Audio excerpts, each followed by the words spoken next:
নায়ক জাতীয় সত্তা হেৰুৱালো।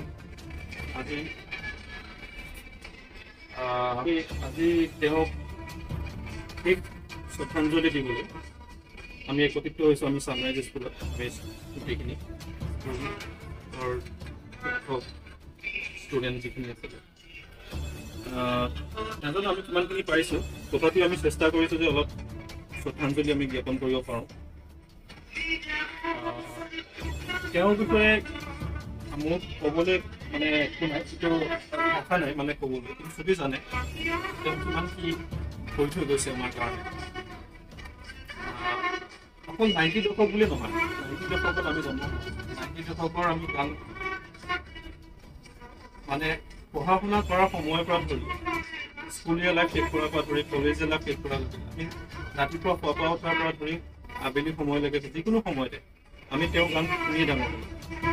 আৰু আমি বুলিয়ে নহয়, এতিয়া উঠি অহা জেনেৰেশ্যনখিনিও লগত তেওঁ ওতপ্ৰোতভাৱে জড়িত, তেওঁলোকেও জানে তেওঁ কি কি কৰিব বিচাৰিছে। ক'বলৈ গ'লে 30,000 গান ৰচনা কৰা উইদিন 30 years, 30 বছৰ গানটো গানে বিভিন্ন ধৰণৰ আমাৰ অসমীয়া চলচ্চিত্ৰ যিটো ইণ্ডাষ্ট্ৰী চিনেমা সেইখিনি কিমানখিনি ইম্প্ৰুভ কৰি থৈ গৈছে সেইটো আমি ভালদৰে জানো। হয়তো ভূপেন হাজৰিকাৰ পিছত তেওঁৱে আমি ভাবি আছিলোঁ অসমৰ এজন নায়ক বা অসমীয়া ৰাখিব পৰা, কিন্তু তেওঁকো আমি হেৰুৱালোঁ ভূপেন হাজৰিকাৰ পিছত। আমি সকলোৱে কৈ আছোঁ জয় জুবিন দা জয় জুবিন দা, কিন্তু কথাটো হ'ল কি আমি তেওঁ লোৱা মানুহ গ'ল, কিন্তু আমি ক'ব নোৱাৰোঁ যাতে আমি সঁচাকৈ আমি তাত আমি ৰাখিব লাগিব অন্তৰত অনাগত আমি ইমানবোৰ দিন আহি আছে তেওঁৰ স্মৃতি আমি ৰাখিব লাগিব। আৰু সেইটো কেতিয়াও পাহৰিব নোৱাৰোঁ। আমি অকল মই বুলি নহয়, যিমানখিনি আমাৰ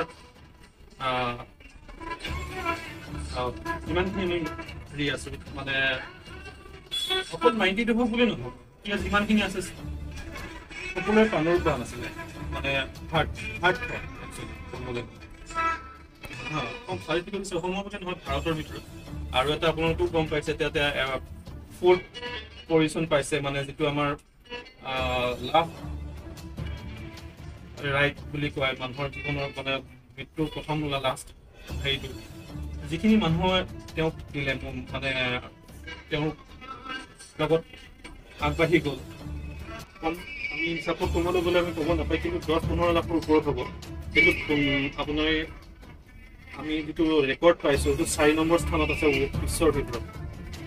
প্ৰথম যেনেকৈ মাইকেল জেকছনৰ সমাধিৰ ক্ষেত্ৰত ওলাইছিলে, ছেকেণ্ড আছিল পোপ, থাৰ্ড আছিলে এলিজাবেথ II, 4 নম্বৰ স্থানত জুবিন গাৰ্গ। তেওঁ জীৱিত কালত যিখিনি দি থৈ গ'ল, মৰাৰ পিছতো এটা ৰেকৰ্ড বনাই থৈ গ'ল। সেইখিনিয়ে মই যিখিনি কৈছোঁ। আৰু কোনোবাই কিবা ক'ব বিচাৰে